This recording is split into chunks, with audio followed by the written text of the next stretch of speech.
What's up, everybody? 2007 Chevy Trailblazer. We're pulling the motor out of and getting ready to lift it completely out. We got some nice rain right as we decided to start recording, so sorry, it is what it is. Anyways, this one is not the 5.3, it's the 4.2. Inline 6, and it's actually one of the easier ones because it's not all-wheel drive either.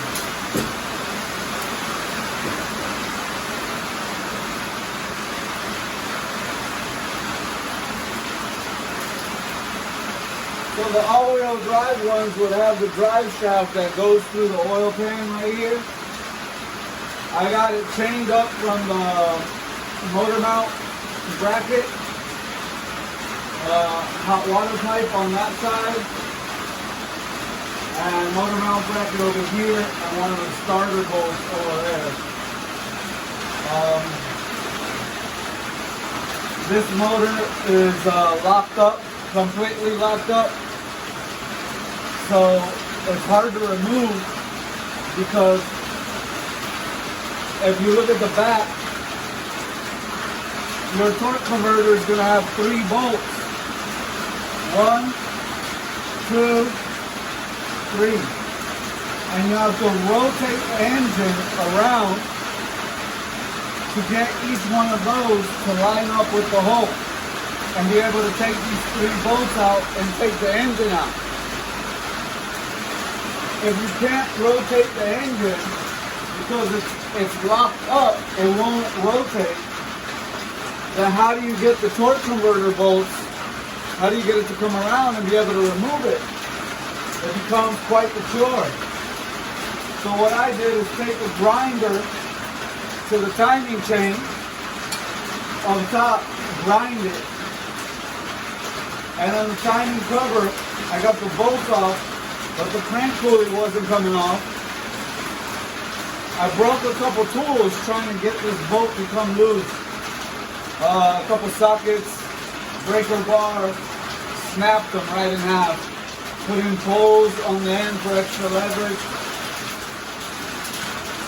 So I ended up breaking the timing cover and loosening up my tensioners so that with the chain cut and the tensioner loose, removing the tensioner, that would help the bottom end spin enough to get it to rotate to get all 3 of these bolts off and detach the engine from the transmission.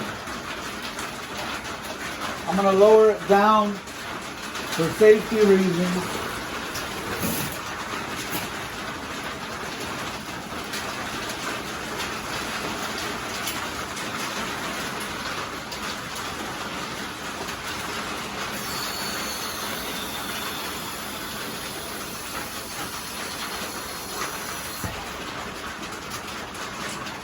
Now this engine is scrap, right? It's going in the scrap engine pile. It's not rebuildable. We can't rebuild it. So normally I would care enough to put a tire, put some wood under there, be a little more careful. I don't care. This is actually, as soon as the rain stops, I am going to get it out and put it in the back of my truck, and it goes bye-bye to the scrapyard.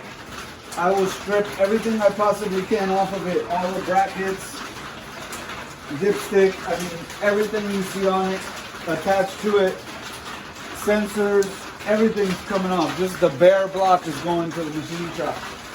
If I can get my guy to follow me over here with the camera, I'll grab a flashlight. Stay right there.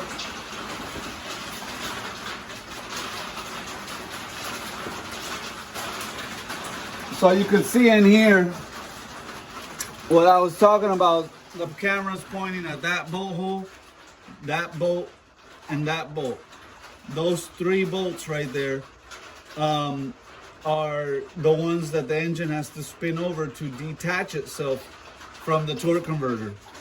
The exhaust manifold, it would have been better if I would have disconnected it from here instead of detaching it from the head. But it is possible to get it out that way. And these bolts must have been here from before, because I sure didn't drop them. You see how dirty and nasty this is in here? I'll end up putting the tires on this. I'm gonna take this exhaust manifold off, and I'm gonna obviously replace these motor mounts too. You have one there, and you have another one here. Be careful with the heat shield for this one. It's actually important because the exhaust manifold will melt the rubber if you don't preserve that heat shield. I'll remove this simply so that I have extra, easy access for cleaning, because my grandfather always said, if you're gonna work on it, make it look like you worked on it, right? So make sure that everything is clean before we put a new engine in. I'm gonna climb in here for the sake of showing you something else more important that you need to know. Take advantage that I got a camera guy today. So I'm gonna climb in here and have my camera guy follow the best he can. This is some hoses that you need to know about that come across the back of the motor. They have these plastic, like, I don't know, plastic ties thing. They just push out. So you want to get a pry bar and push that out without damaging this. Apparently vacuum flows through there. Gas is not coolant. This is your coolant line right here. And the coolant line, if you see right here where it's attached, you see that? That little clip is gonna be a pain in your butt. You wanna, this is a vent valve. That's all it is, it's a vent valve. But I'm gonna disconnect that, obviously, and move that out of the way. The reason why I wanted to show you that is if you can get the camera over here. Hold on. You can get the camera right there. You see these transmission bolts? Right there. You have one there and one there. These two up top. iPhones suck at focusing. Here's one of the bolts, and they come in this way, and then this, the other one just fell, but the other one will come in over here. And then this hose, keep the camera there, come around the other side, Danny, maybe you could record better from that side. There you go. So this hose will actually be in here like this, right? And then this bolt will go through there.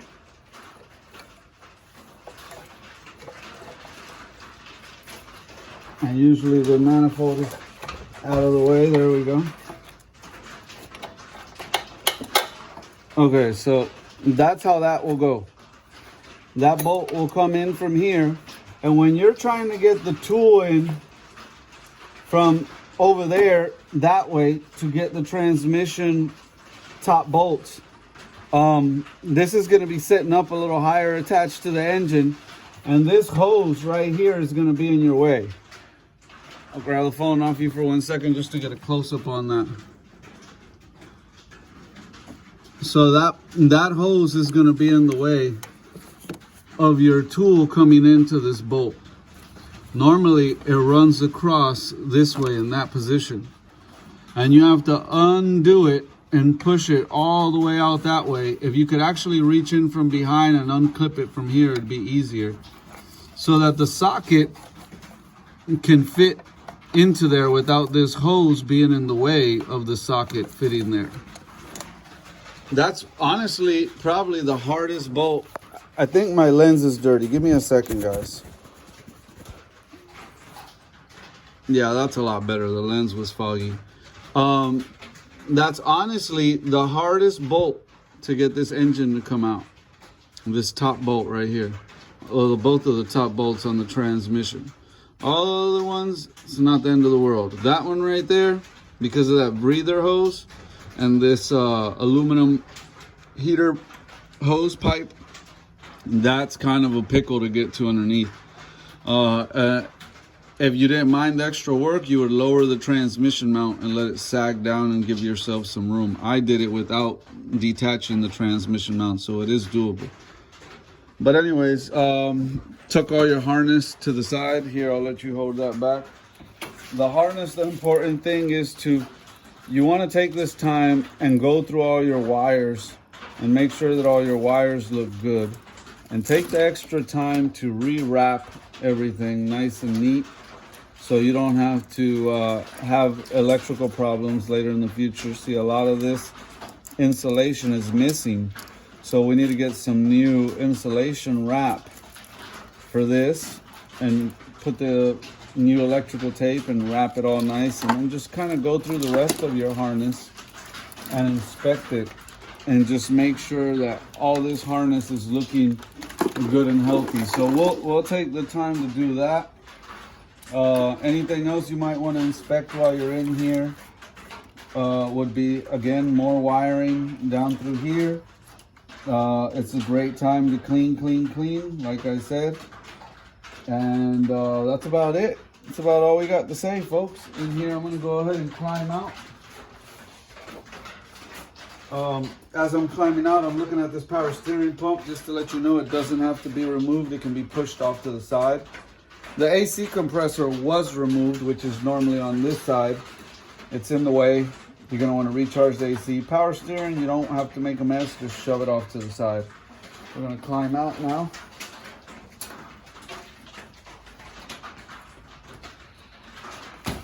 And the last thing I want to show, if you just step a little further back, is how the whole front end is off. Headlights are off. Core support bar is off. Headlight plastic bezel that mounts the headlights to is off. Front bumper is off. Pretty much the whole front end is off. This is a 6-cylinder motor. They call it an inline 6. See, because it's all the cylinders are in line. 1, 2, 3, 4, 5, 6 in line. Everybody get in line, right? So this is an inline 6. And like I got a V6 over here, so you can see the difference from this one. It's a V6. The cylinders are not in line, they're in the V format. You got 3 cylinders on this side and 3 cylinders on that side, for those of you that don't understand. Inline 6 gives you a lot of room on the sides of the engine, right here, to disconnect everything when you're working on it in the car. But when it's time to remove the engine, that inline 6, because it's so long, it's not in a V, it's actually long inline, it is gonna hit on your I think I got it hanging right here. Yeah, here you go. On your hood latch mount, which will be bolted here. So your crank pulley and everything's gonna be hitting up against this, against your core support, you know, all that's gonna be in the way. It's gonna be hitting. And if you look back here at this firewall, it's gonna be hitting there because the engine sits back inside of there. So it's gonna hit this as you try to lift it up out. So you need the room to be able to bring the engine forward to clear that back firewall and be able to come out. That's why you have to remove all this. Is there some badass out there that's way cooler and better than me and he knows how to do it without doing that? Yeah, probably. I wouldn't be surprised. But I'm not taking my chances. There's too much of liability. I'm not going to go breaking things or damaging things. So the smart way to do it is to remove the entire core support and radiator. Normally in a shop, if you look down here, some of the engines, they drop out from the bottom and they lift the car up on a lift. This one you can't drop out because of this subframe being welded up here and the rack and pinion and everything else down there. So there's no dropping this out from the bottom. There's no, when I tell you this is the only way to remove this engine from the top, this is the only way. Because of the front support beam underneath there and the rack and pinion and everything else underneath, there's no dropping this engine out from the bottom. It's coming out from the top. You're gonna want to remove everything from here in order to get it out. So it looks a lot easier when you first started. I gotta admit, I'm a bit guilty myself. I was looking at this like, oh, this is easy. I have this engine out in no time. But once I got into it, I had everything disconnected from the engine, and it was just a matter of disconnecting the transmission from the engine, separating the transmission and the engine, and then pulling the engine out. And that's when I started learning all these things, because this is my first inline 4.2 Trailblazer. And believe it or not, the 5.3 V8 I haven't done yet either, but I would think after looking at this and seeing a few of those that the 5.3 would be easier to work on as far as removing it. But anyways, these do come with the 4.8 inline 6 that you're seeing here, and they also come with the 5.3 V8. If you come over here and have my camera guy follow me around over here, I also come from behind me. I also removed all the plastic lining that goes under here. Reasons for: you have a bolt here to detach the bumper, and you have a bolt coming in from that way, this way, from the headlight. So you want that plastic lining out of the way for that. But also, when I go to install this and I'm playing with that transmission bolt, if you shine in there, I'm gonna be able to have a lot of access in through this hole right here to be able to work on getting this engine lined up to that transmission through here. So it's worth the effort to remove the plastic liner out of the way. And that's the plastic liner up there. And then this is the headlight bezel. And if you come around on the other side, let you get past me. And if you shine through this hole over here, there's a little less access over here because you have your steering bushings, right? From your yoke, your steering yoke, this rubber cover. But there still is a little bit of access through that hole right there, as far as getting the transmission lined up in there and getting some of those bolts. A hand will fit through there. You don't see too much, but you can fit a hand through there and get some of those bolts lined up. So that's the reason for removing the plastic lining on this side. And you could see up there, there's the plastic lining I'm talking about. Here's your headlight bezel. The headlights were removed because also we're getting the new headlights anyways. They wanted to upgrade the new headlights to some new cool, snazzy looking headlights. So headlights coming off no matter what. Yeah, that's pretty much it. The engine, like I said, is scrap. This is a different engine that I'm actually in the process of rebuilding.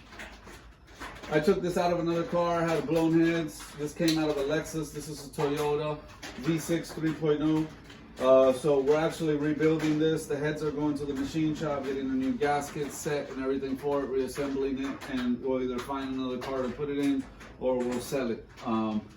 This engine is not rebuildable. This engine is straight going in the basura. This is recycle bin. This is, you had a nice life, it's over for you, buddy. So this will go to the scrap pile with a lot of the other broken axles and stuff that has to go in the scrap pile. But this bad boy right here, the beautiful thing is that we could put the tires on this. If you get the camera down here, the suspension is all intact. Zoom further out, you're too close. The suspension is all intact, see?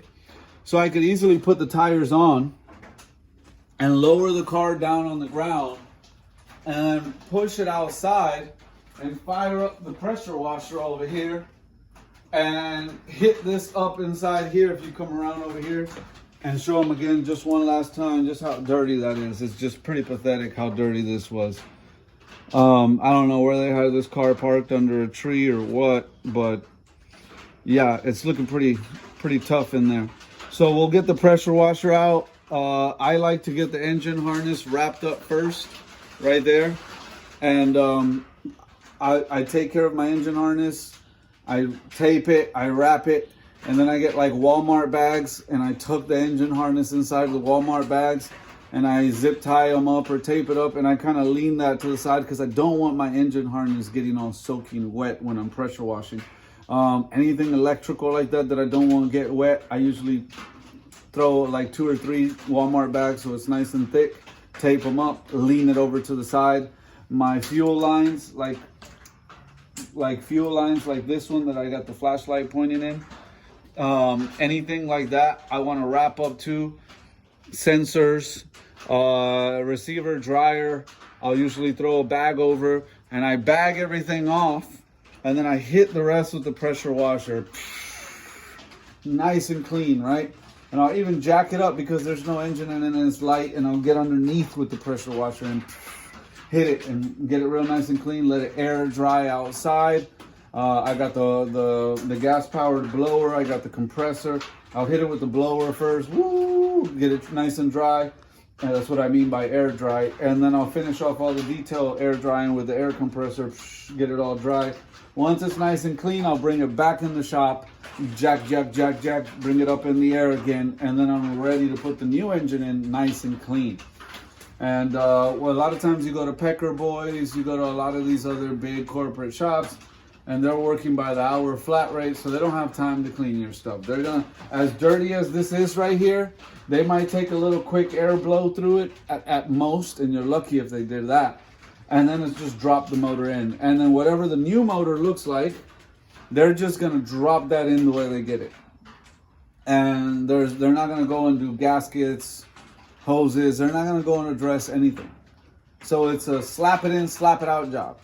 This is a we actually care job. So we're gonna take our time, we're gonna clean, we're gonna inspect harnesses, we're gonna go back and clean some more, we're gonna dot all the I's, cross all the T's, and make sure that it is done through and through diligently the way it should be. Anyways, don't wanna blab too much, guys. Just wanted to show the process and the proof of the fact that the engine is out and the dirty, hard part is almost over, other than cleaning it outside. And then the fun part begins, and I'll make another video once I get the engine. I technically don't even have an engine for this to replace this engine. I'm still looking for an engine.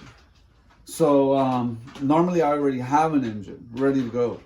This is like a rare case where I don't have an engine yet. So I'll get this cleaned up, and trust me, I'll be putting all my focus and all my energy to finding an engine as quick as possible and getting this project done. But I'll find that engine soon, and I'll make another follow-up video with the new engine, showing you guys everything that we're doing to it before we drop it in. And once the engine's in, show you another video of the engine in. Once it's running, another video of the car running. You get the idea. We did the same thing with the Lexus. We'll do the same thing with this one. Thank you for watching, y'all. God bless y'all. Take care.